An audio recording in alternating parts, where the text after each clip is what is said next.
Welcome to Tech Help Guy, and today I'm going to show you how to connect your Instagram account to your TikTok application.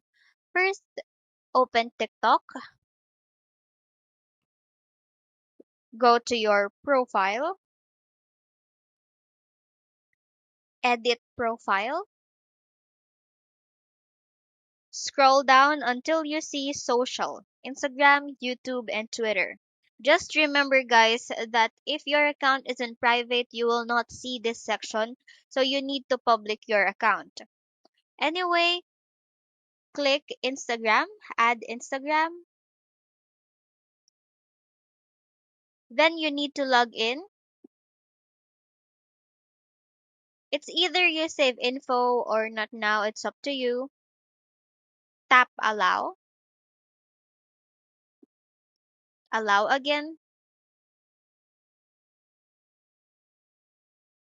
and there. When you see Instagram Irawi, that is my Instagram account, and when you reload you can see here your Instagram, just click it and it will automatically load to your profile. So that is all. Thank you so much for watching this video.